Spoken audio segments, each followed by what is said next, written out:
Cool. Thank you everybody for coming.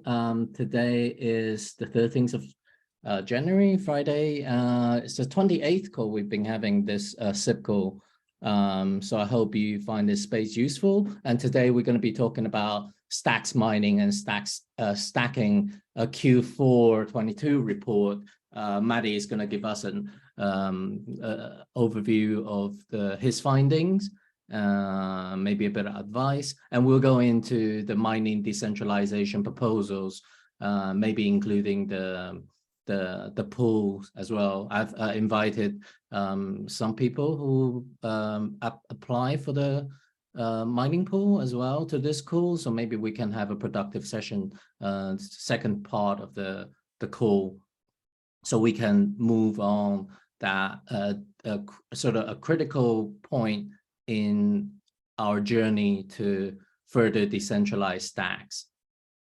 So yeah, so welcome to this call, everybody. So just to give those people a bit of a very quick background, what this call is about. This is a call, SIP call. SIP stands for Stacks Improvement Proposal, and things like a non-fungible token is a SIP. And different SIP, even Stacks 2.1.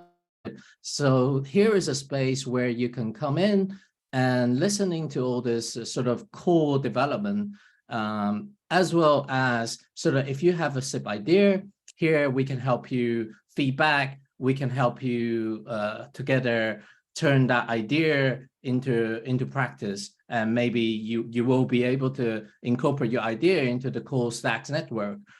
So yeah, here you can advocate for your stuff. Here we can collaborate and help you develop that concept.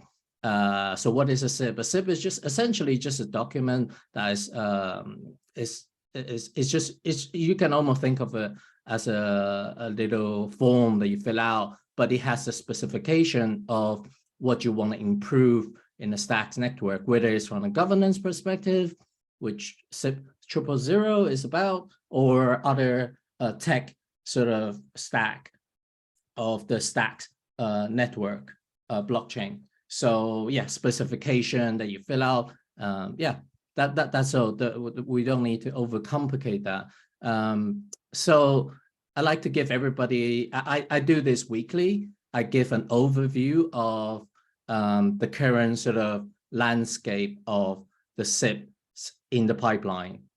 And we have quite a few SIPs in the pipeline, from early ideas above to things at later stage, such as SIP Stacks 2.1, which is SIP 15, and SIP 20, sort of a rider SIP on top of SIP 15. And there are SIP 19, 18. So all these stuff are sort of almost due to get ratified. We're just waiting for Stacks 2.1 to be ratified. So maybe in a bit, Jude can give us a little bit overview, but we have several things early in the pipeline from the community. So we want to encourage people to come and propose this idea from the community. So Julia's code of conduct, Werner's traits idea. We have BNS even that could be in the future require SIPs, safe token transfer, various things like that. So this sort of hopefully gives people an overview, idea starts from here, from a draft, and end up being ratified.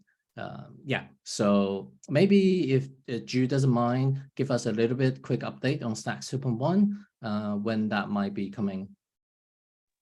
Yeah, sure. So we're still testing. There's a couple more bugs that we just need to get fixed. We hope to get a second or third release candidate out today. Once we're satisfied with the fact that the nodes can boot to the current chain chips on both the mainnet and the testnet, then we can lock in an activation height sometime in February. Generally speaking, based on feedback we've gotten from people who run nodes for businesses like exchanges, explorers, wallets, they're asking for a 4-week lead time between when the system is ready to launch and when the rules activate. So that's just an accommodation we're going to have to make for them. Okay, great. Thank you so much. So hopefully in February. That's right. Yeah. So just to sort of highlight a few SIPs from the community, Werner is proposing trait definition for extending tokens. So if you have any ideas how you can help Werner take sort of finalize his SIP idea, you can also go on the GitHub and comment on it. And maybe 1 week we'll ask Werner to come on and explain his SIP as well. And there is a code of conduct SIP from Juliet. So this is more, you don't need to have any technical knowledge for this. This is just more sort of how we behave as a stacker with each other or in the ecosystem. So this is sort of more to do with the governance side. So you can also comment it on GitHub or Stacks forum.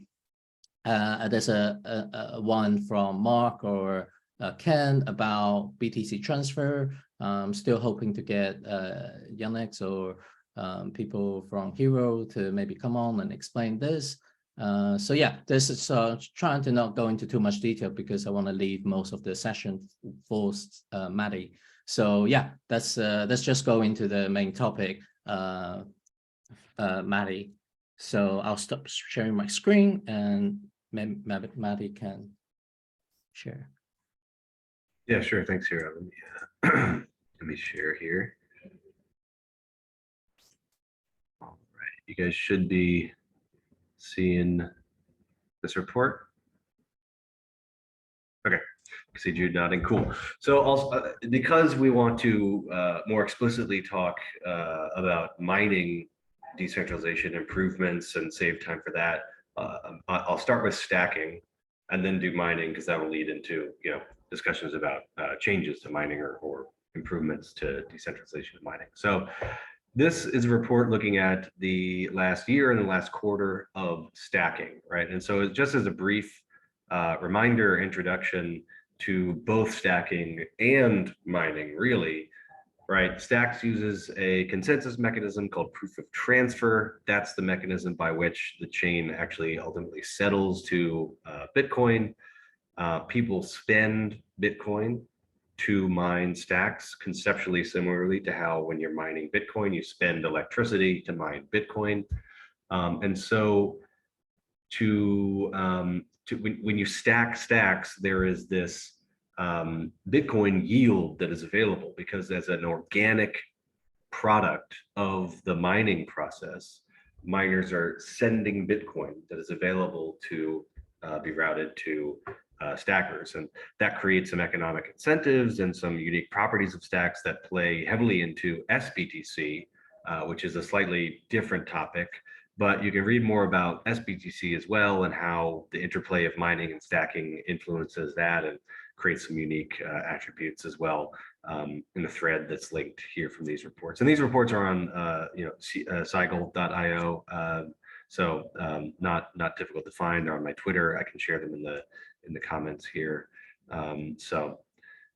This is again the stacking report, and so we're looking at all of 2022 and specifically the past quarter. And so stacking, you lock up your stacks for a cycle at a time, at least one cycle at a time.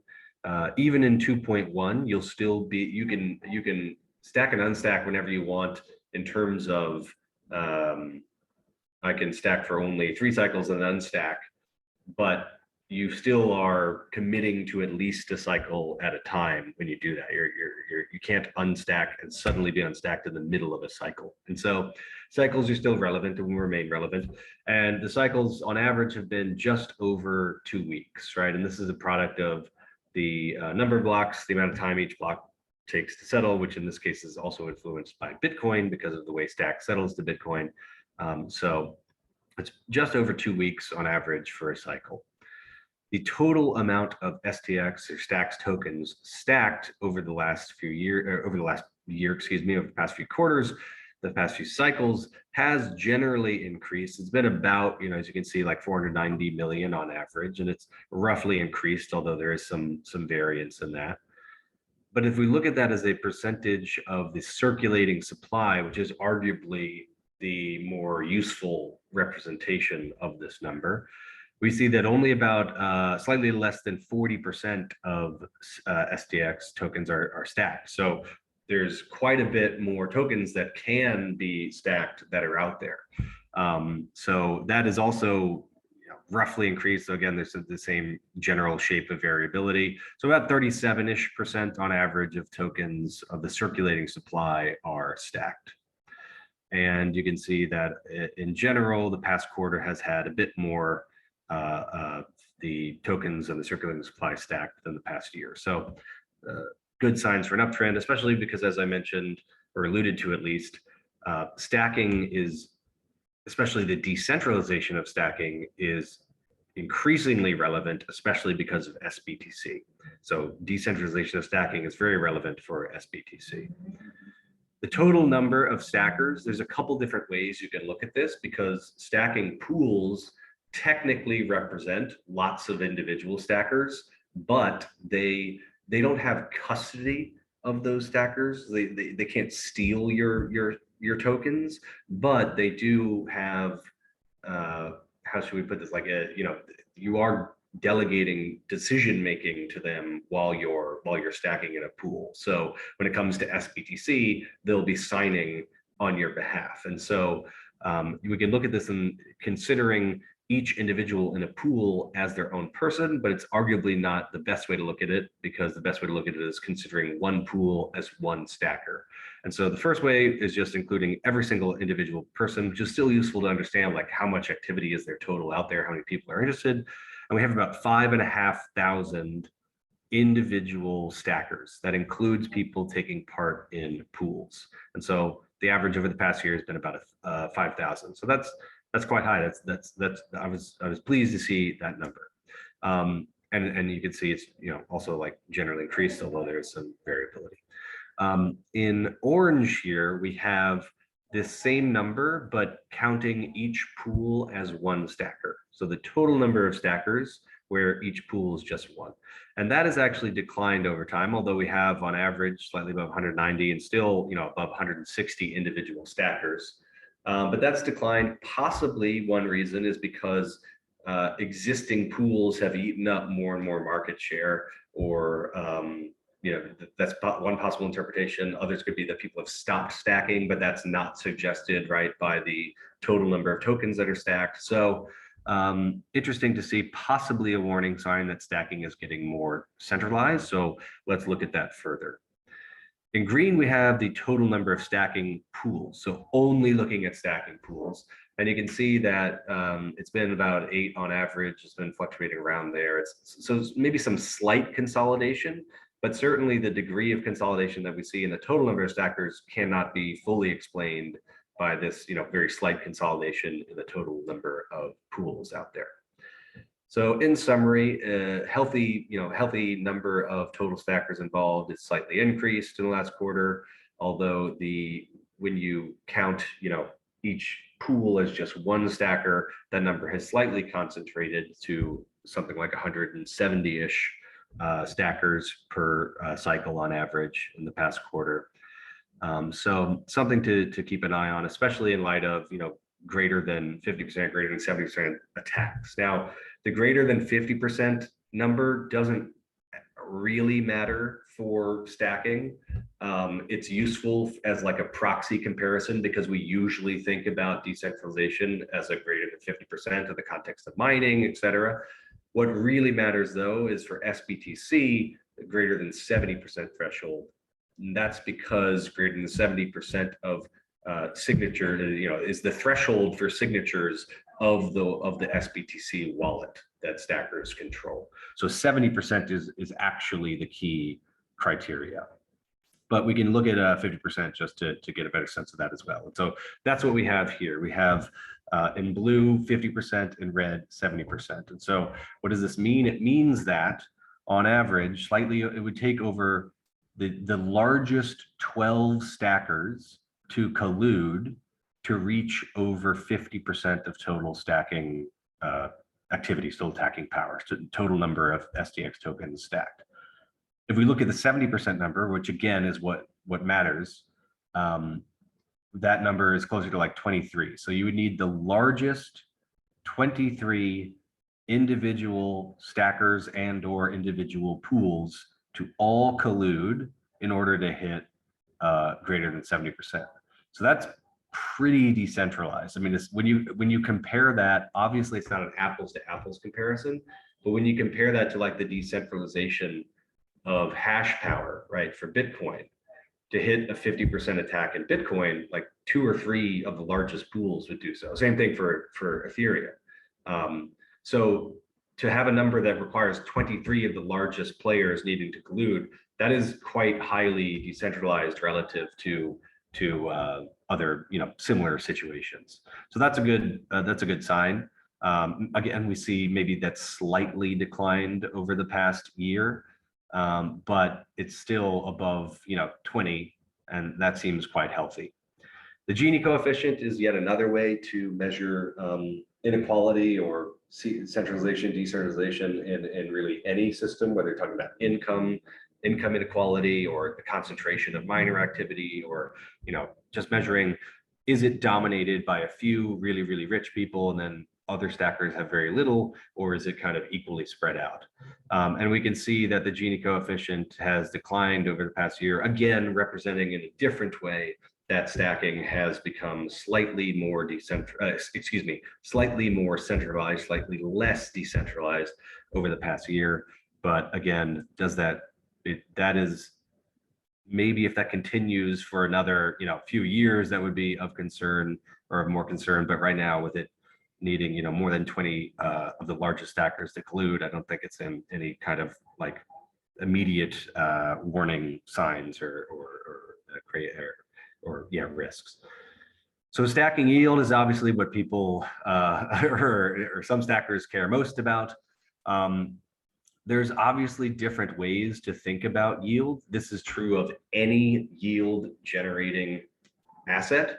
That is because yield is a function of a numerator, i.e. the cash flow, right? The income earned, and the denominator, the value of the asset. For example, if I invest $100 and I get $10 on that, that is a 10% annual yield, right? If I'm talking about over the course of a year. But somebody else might have got the same investment at $50, right? So there is no such thing as like an objective yield that everyone gets, right? Everyone's going to have a different denominator. Everyone, based on randomness, might even have or will have a slightly different numerator. And so one way, the most common way of looking at yield, is to basically look at what is the cost. So making the denominator fixed for everyone of what is the cost of stacks at the start of a cycle, and what was the income, i.e. what was the numerator for that cycle over the course of that cycle. That gives us a yield that we can then annualize. And so when we look at that, we see that yields have been on average slightly over like 8.5% of last year, slightly dipped to about 7.5% or slightly more than 7.5% in the past quarter. And so this is not compounding. This is just a non-compounded annualized equivalent of yield per cycle. It's not the only way to represent this figure, but it has the advantage of being an objective way of representing this figure that doesn't depend on each stacker's specific circumstances. So that's by and large the stacking report. So the key takeaways for me were, you know, healthy signs of decentralization, especially given, you know, the design of SBTC, that 70% threshold that would require over 20 of the largest stackers colluding. So that seems quite highly decentralized, and yields continue to remain, you know, in the 7 to 9% ballpark. You see they've fluctuated over the year, generally in that range, occasionally hitting as high as close to 12%. So I'm going to pause here. I know we want to get to mining report and get to follow-ups for mining, but I just want to pause here to see if there's any questions regarding stacking specifically, or any other or any comments on the report itself.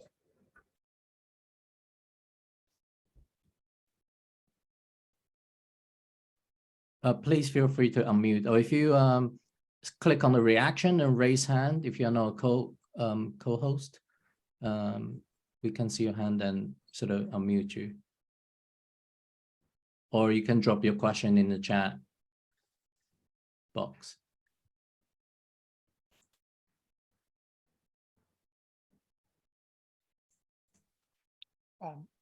I have a question, Maddie, regarding that this yield plot that you have, and I'm curious as to what is the impact of price fluctuations on Bitcoin and stacks on this yield, and more importantly, does this assume that stackers would be, selling their BTC rewards for stacks immediately?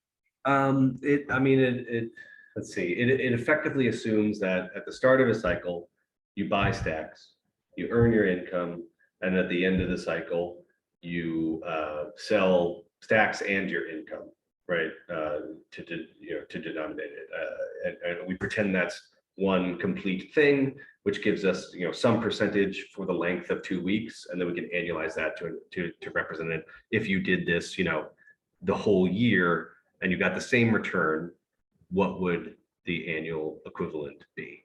That is how you represent this. Obviously, the price fluctuations of stacks is going to influence your subjective, your personal yield, because it's going to change your denominator, right? So if you acquired stacks at like $1, for example, and then stacks goes up to $2, all else equal, Bitcoin, or excuse me, stacks miners are going to be spending more Bitcoin. So the numerator has doubled, even though your denominator has stayed the same, right? Because just because stacks goes up doesn't mean that you suddenly have a higher cost of initially buying it. So your personal yield would basically go up when stacks appreciates in value, and vice versa. So it's hard. There is some interplay. This is true of like dividend yields, right? This is true of real estate. This is true of like any yield generating asset. This isn't something unique to stacks in any way. And that's why there's just different ways of looking at it. I think I also mentioned in the report, like Alex is working on probably more for like institutional players, but a product where you can, hedge out the price risk of stacks. And so you can lock in a more fixed yield that will not depend ultimately, your total return at least will not depend on the price of stacks itself. So yeah, so I look forward to what they've got in the works there. But does that answer your question? Yes, thank you. And another one regarding your graph of unique stackers. I think what, in the context of SBTC, what's important is the kind of the committed amount weighted number of stackers. So it might be interesting to see a plot where we can tell how many stackers represent, half of the amount stacked, or different percentages of that, like a cumulative graph.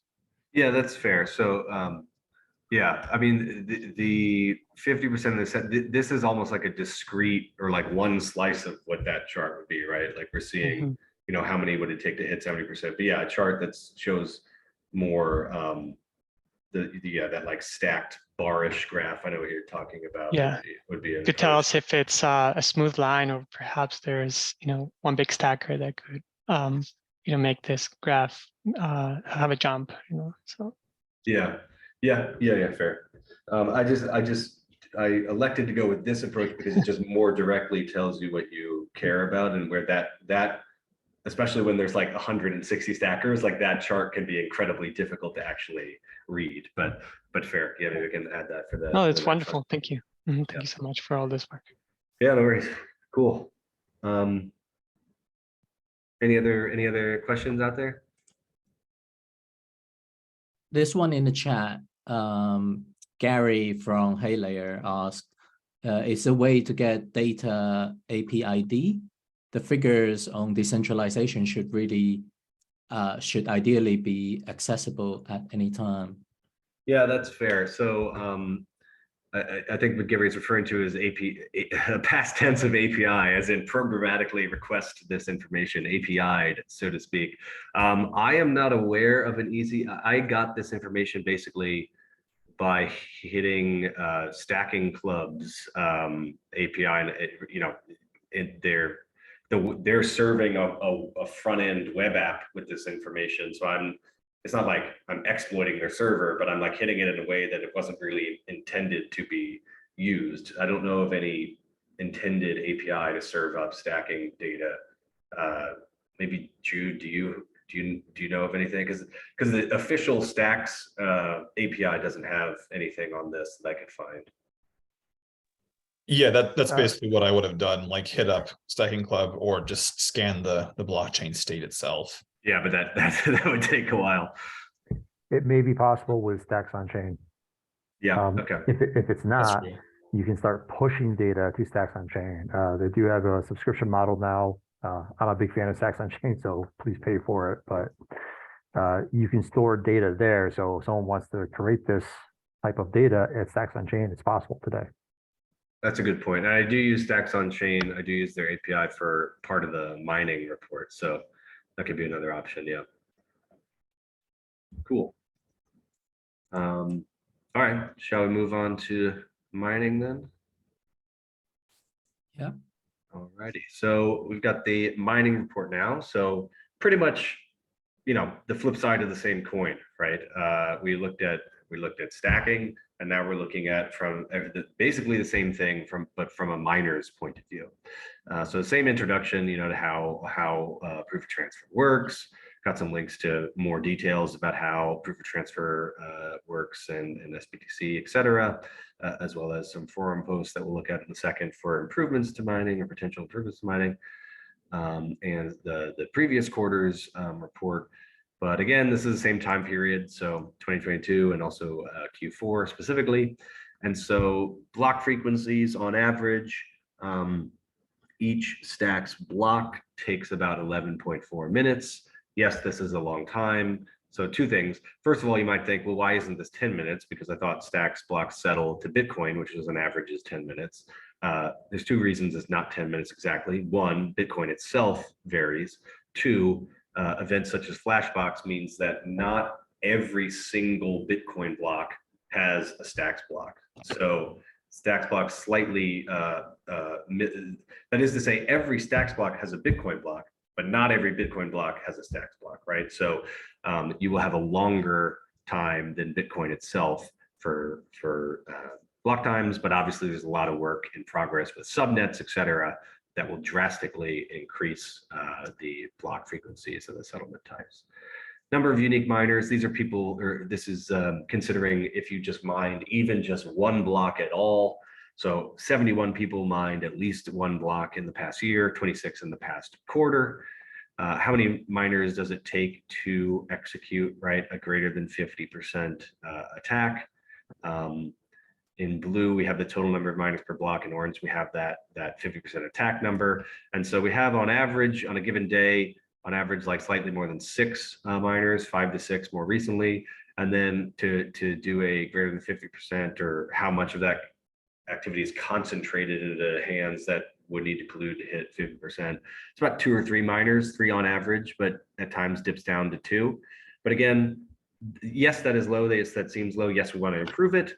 But I think it's useful context to also keep in mind that that is comparable to Bitcoin's itself distribution of hash power, where recently like 2 or 3 of the largest mining pools mined more than 50% of blocks. So yes, we want to increase this number, but it is actually similar degree of decentralization to Bitcoin mining itself. So past quarter, it's taken about 2.7 miners to hit 50%, past year 3.4, so slightly more concentrated, slightly less decentralized. That's also not terribly surprising, given we're in a bear market, but it is what it is, and that's why we're on this call today, so we can talk about ways to potentially improve it. And the total number of miners, has dropped from 7 over the past year to maybe 6 in the past quarter.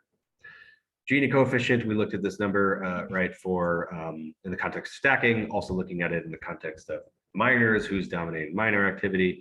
Gini coefficient slightly increased, again, showing, demonstrating some closer movement to maximum inequality, i.e.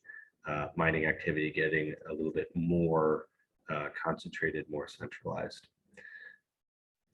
So the number, and then just looking at more kind of activity numbers on the chain, what miners are actually processing, the number of transactions per block has actually increased a bit. You can see it's declined, later towards the end of the year, but it was definitely helped by that flurry of activity around, BTC domain names, .btc domain names. So past year on average, it's been slightly over 50 transactions per block, 60 transactions per block in the past quarter. So that's cool. I mean, that's promising that activity has remained, high, if not increased, even despite or even during a bear market. So that is healthy and promising to see. And then stacks miner fees as a percent of total rewards. This is always useful to look at to see how much of miner income, miner rewards is coming from fees paid on transactions versus the block reward paid to miners for just winning a block.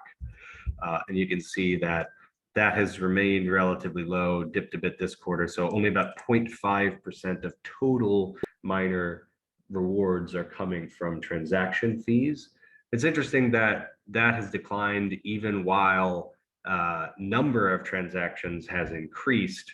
So that is one suggestion that there's still, not a fully formed kind of fee market yet on stacks. And so open to the implications, and maybe others could speak to, more exactly of what that kind of implies.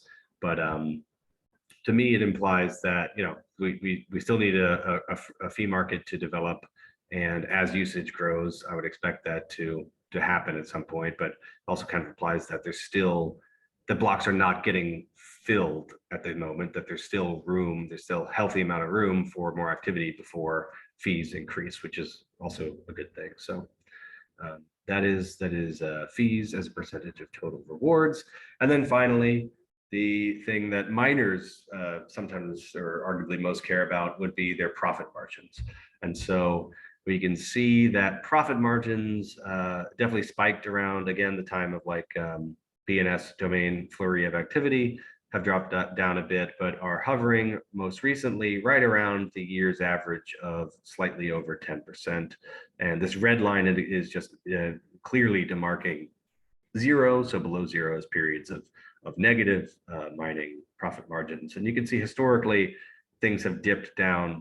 There are times where mining has actually been a negative profit margin, but it has not persisted for usually not persisted for very long amounts of time, usually just dipping down and then very quickly recovering. So profit margins did hit negative territory recently, but have bounced back to around 10%. So but interesting to see how this plays out in the future. But for now, the past quarter is around 10%, past year, 12.5%, and larger term historically, that it's been about 14% if my memory serves correct, if we look at like all-time miner profit margins. Now, one of the biggest reasons or probable deterrents, I should say, to more stacks miners joining is the capital intensity, the capital intensity, the requirements to get started mining. So we can look at how much Bitcoin or USD equivalent would be required for you to mine an entire cycle, so 2,100 blocks, and break even, right? So not make any profit, but also not make any loss.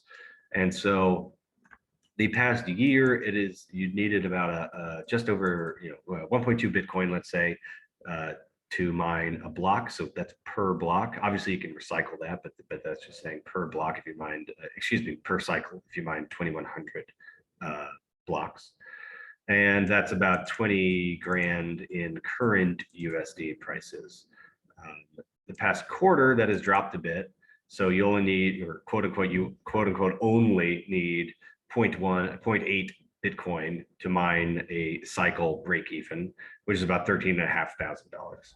So obviously that's a bit expensive. That's well more expensive than buying even a very high-end GPU, for example, if you were going to mine, proof of work or an ASIC for mining Bitcoin. So this remains a probable deterrent for people because this is the cost you would need to mine even break even. And obviously people are probably trying to make a profit mining, so they'd even have to have more capital.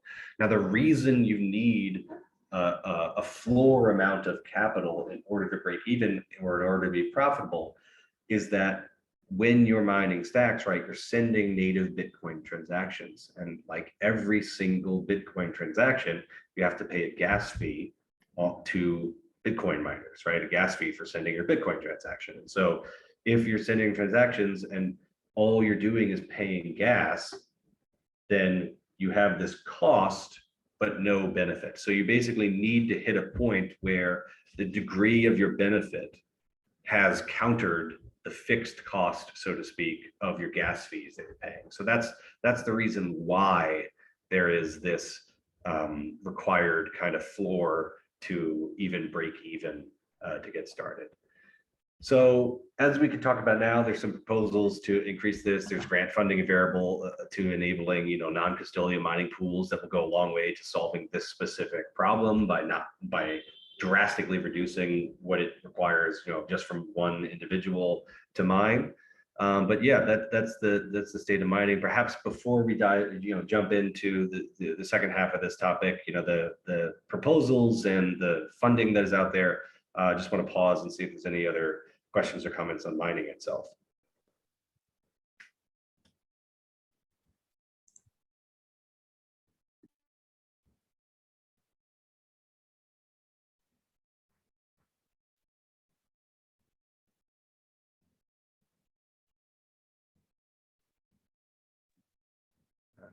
Guess no questions. Okay. So let's hop over to this thread. This thread is linked to in the mining report, so you can easily find it. You can also go to forum.stacks.org and search miner centralization. It's a very large thread, but it largely culminated in some work I did looking at 3 of the most popular potential proposals for ways to increase the decentralization of mining or increase the number of miners, but not just the number, obviously, because also the concentration of miners matters. So let's set dust mining aside for a second. One of them is set like a minimum X% gas fee. The idea there being you make an equal level playing field for large miners versus small miners. So I don't get an advantage because I'm paying, a 10% of my bid gas fee, and you're paying a 10% of your bid gas fee, no matter our bids. This, in theory, kind of levels the playing field amongst existing miners, but the problem is it doesn't do anything. In fact, it makes it worse to the specific aspect of how much capital it takes to get started mining at a break-even point. So it doesn't actually reduce what is probably one of the biggest barriers to people mining. So when I looked at some analysis and the expected impact this would have, it was actually quite small. The other one is to count the percent of the gas feeds actually towards your VRF, right? Your chance of winning a stacks block. And again, while this in theory sounds good because it can kind of level the playing field for smaller miners because they don't have to pay, they don't just have to waste 100% of their gas fees, so to speak. Problem is that if too much percent goes to VRF and then a Bitcoin miner gets, too much of Bitcoin's hash power, Bitcoin miners can then just mine stacks for virtually free or much cheaper than other miners since they get refunded right on the Bitcoin gas they spend because they're winning that Bitcoin block. And so that reduces stacking yields. It potentially reduces the total number of miners. It just has a whole mess in practice where this is also probably not a great approach. So I think the 2 best approaches or proposals, very different from each other, totally compatible to do them both, but one is dust mining, the other is mining pools. And so the concept of dust mining is a concept Munib first kind of introduced, where you basically have this fixed percentage of blocks. Let's just make the math simple. Let's keep it at, let's say it's like 10% of blocks are won by people who are only sending dust transactions. What do I mean by that? I mean by they're only sending a Bitcoin transaction with gas fees and no Bitcoin actually transferred. the result of this is that you drastically reduce the capital requirement to mine at a break-even or profitable amount, because I can just send, as cheap as it is to send a Bitcoin transaction, paying that gas fee and paying nothing else for a chance to win block. And so what you would likely get, again, this is based on some assumptions and some analysis, you would likely get something like 30 more miners to come in. But a key caveat to this is that that additional mining activity doesn't increase the decentralization at all from the perspective of a 50% attack, right? It doesn't increase the number of miners required to hit 50% of economic or total mining activity, because they're only sending a gas fee. They're not actually contributing anything to the VRF function itself. So I could see this being very beneficial for being a way to get people kind of used to mining, get their feet wet, get them used to running a node, running the the requirements to do mining, and do so in a low risk way to trial it before they become a fully fledged miner, so to speak.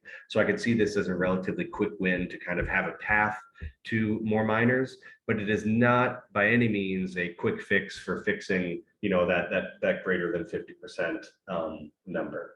So that's the first proposal. The second proposal is essentially enabling non-custodial being the key part of it, non-custodial mining pools where people can contribute whatever Bitcoin they want. It could be one Satoshi, at least in theory, right? Some tiny amount of Bitcoin that gets pooled together in a non-custodial fashion that goes towards mining stacks, and the total rewards that are won are distributed again via smart contract or via non-custodial measures to pool contributors. Now, obviously, there are some technical challenges to that, right? Because Bitcoin itself is not non-custodial. Like, I can't send you Bitcoin just to a native or a normal wallet.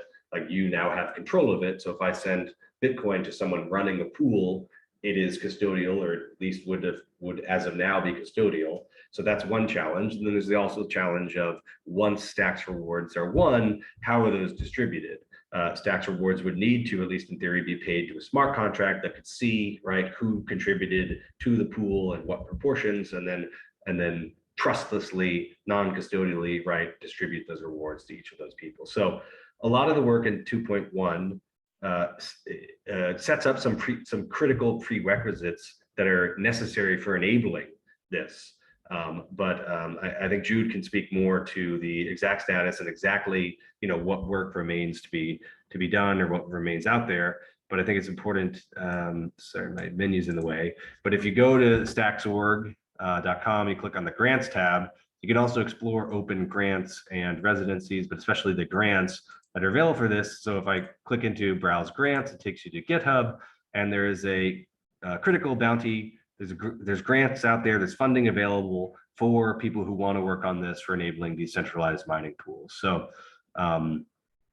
yeah, that's all pretty much I had to say. Open to questions, comments. I don't know, Jude, if you wanted to add anything else as well, specifically on decentralized pools. Sure. So one of the big enabling things coming out in 2.1 is you can make it so that a block pays its reward to an address of your choice, and that can be a smart contract address. Coming in SBTC, and this will be available before the system goes live. The system we have that we're building to make it so that stackers can control the peg wallet in a decentralized manner without learning the private key, that has a dual use. You can also use that to implement a mining pool. You just make it so each mining participant controls a share of the private key, and then they collectively commit to block commits for the duration of that pool's tenure. The flow could work as follows. Step 1, you send some Bitcoin to the pool address on Bitcoin. Step 2, you post a proof of that transaction's existence into the Clarity smart contract control address, which gets you registered as a recipient of a pro rata recipient of the stacks earned through that mining pool over a certain window of time. Let's just say it's like once every reward cycle or something like that. Then what happens is a threshold of M of N of the people who have funded that address participate in collectively deciding what block to mine, collectively signing on the block commit to mine it. And they structure the blocks for that block commit so that the Stacks tokens land in that smart contract address where you just submitted your proof of I've given Bitcoin to the mining pool, therefore you should pay me. Then, you know, when the reward cycle is passed, you'd be able to go claim your pro rata share. The mechanisms we use to manage the peg are basically the same as the mechanisms you would use to implement this. Most of the work remaining to be done post 2.1 is to add the necessary like front end to this. And perhaps there's some additional work in the middle to make it so that, you know, miner participants can discover each other. They can agree on the block structure. They can check each other to make sure they're not doing anything nefarious, like trying to send the Bitcoin somewhere else or produce an invalid block commit on things of that nature. But it's definitely a tractable problem. Like a lot of the remaining difficult technical challenges of doing this non-custodial block commits generation and this non-custodial fund distribution are certainly solvable problems. This same technology, by the way, can be reused to build stacking pools that are non-custodial. You'd use that same code library to make it so that the POX address for a stacking pool is simply controlled by the stackers, and they have to agree out of band to produce a signature that disperses POX rewards to different individuals. The difference between this and doing like just a conventional multisig is that the system we're building for SBTC uses an implementation of Frost, which is a way for a bunch of people to generate a single signature. And all of the agreement and work that happens on making that signature happens off chain. And that's great because that means that your Bitcoin transaction's size is independent of the number of people participating in making it. So it scales. This is not true of general multisig because everyone has to sign that, has to append a signature. Therefore, you're ultimately bound by the size of a Bitcoin block as to how many different participants you can have in that pool. And you'll hit other limits well before you hit the size of a Bitcoin block because, you know, sending a 1,000 byte transaction is, or a 10,000 byte transaction is already like kind of a non-starter just from the fees alone. Nice. Yeah. So the aspect of the signatures, I wasn't even thinking about that in the context of 2.1. So it's really the work that's enabling SBTC is enabling this threshold signature wallet of native Bitcoin. That's correct. Oh, awesome. Cool. Yeah, it's certainly reusable in many contexts. It's being built first for SBTC, but could easily be repurposed for both decentralized mining pools and non-custodial stacking pools. Yeah, awesome. Hero, is there anybody that are, you know, of grant funding applicants on the call, or anybody you wanted to get involved? I'm seeing Bowtie deployer on the call. I don't know if you want to speak to that. I don't know if you can, or if there's anybody else. Okay, he's on the call. He's on. He's raised his hand now. So can we give him permission? All right. Thank you. Hello, everyone. Hey. Yeah. I would like to talk about our idea of implementation. May I also share the screen? Yeah. Do you? All right. Perfect. So as Jude was saying before, we also thought about a decentralized implementation in which at least M of the N users would sign the transactions and the block commit and everything, so no one has more power or the capacity to have the control over the actions or the funds. So the flow would be as follows. Can you see the screen? Yeah. All right, great. First, all the participants would have the server, the miner server running on their side, and one of them will be the notifier. That one is the one creating also the smart contract part. So all the miners from the decentralized mining pool will be together in a smart contract, having the addresses also placed there and on the Bitcoin side afterwards. So all of them will have the address placed on the smart contract, then the notifier will notify each of the participants to contribute to the multisig, which can be on the flow side or the tab script, depends on the implementation. Basically, all of them would join the transaction and send firstly an amount of XBTC, which will be locked and unlocked afterwards by the multisig. And then it will be sent stacker's Bitcoin address, which is the one selected from the server itself, from the miner application itself. Afterwards, when it is selected as a winner, the notifier sees the multisig address is selected as the winner and will send another transaction, which will be verified again by at least M of the N miners and sent with the block. Also, by this implementation, if any of the users, so because it is decentralized, any of the users that join the mining pool is a bad actor. For example, out of the 10 people, 2 that join the mining pool just want to slow down or whatever in that regard. The others have the option to vote them out, or basically not to allow them anymore in the pool. The default implementation also let the mining pool pick who they want to let to join the mining pools. Basically, in the beginning, every address has to ask for permission to be part of the mining pool in the smart contract, and after they are as it can be seen here, let me select, joining a mining pool. So the X user asked to join the mining pool. The others would have to vote yes or no on the current block height that the user asked on. And afterwards, if at least M of the N voted yes, he will be part of it.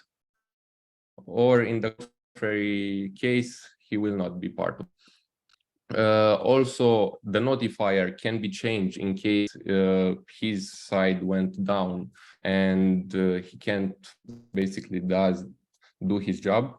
So people would be able to directly start a voting on the notifier and pick another one directly from the smart contract. If at least M out of the N also selects a specific one, the new one will be selected and the old one will be removed. And regarding the participants, if they are malicious, they can also be removed in the same manner by voting them out. And afterwards, the miner script will see exactly that he is no longer part of the smart contract because it fetches the smart contract to see the list of participants, and it will not take that specific miner into consideration in the following blocks. So in this way, everything is kept decentralized and no one has absolute control over the funds or the action that happens in the following blocks or commits or anything. And all the images and the text and description can be found on the GitHub. Thank you so much, Deployer. Because we're short of time, so I'm gonna try and close out this. But yeah, it's great to see your idea. And can I just ask Judo, Maddie, a question? So is that something that we can use sort of before the mining one of the 3 proposals from Maddie, or do we do both, or how do we go forward from here? The decentralized mining pools can be live as soon as Stacks 2.1 is live. there's no more consensus breaking changes that would need to be made to support them. Regarding dust mining, that's a separate topic. That's a separate conversation. I have not seen a SIP from Munib about this, at least nothing more than what we've seen online. If he wants to submit that and propose that on his behalf or Trust Machine's behalf or whatever, like we'll certainly run it through the SIP process, but I think that's a bit further behind than the decentralized mining pool proposals. So do we already have a consensus of sort of whether it's number 1 or number 2 out of those 3 proposals that we want to, we can't do both at the same time, I presume. So is it number 2 is preferred, or is it number 1 is preferred? I'm sorry, what can we not do at the same time? 2 of those proposals out of the 3. Presume I will just do 1 first. I mean, I think you could do both the dust mining and the decentralized pools at the same time. It's more a matter of like person hours than it is a matter of technical execution. Yeah, I mean, at least in my personal opinion, I think if anything makes most sense would be dust mining and decentralized mining pools. But I think, you know, especially with 2.1 right around the corner, decentralized mining pools makes more sense than ever before. So it might even make sense just to focus on that. That's where I'm at. I'm happy to help whoever receives the grant execute on this, because I'm also familiar with how the distributed key generation system is working on the SBTC side. It looks like Nathan Miller is one of the other submitters, and he's on this call right now. Maybe he wants to speak about it for a little bit.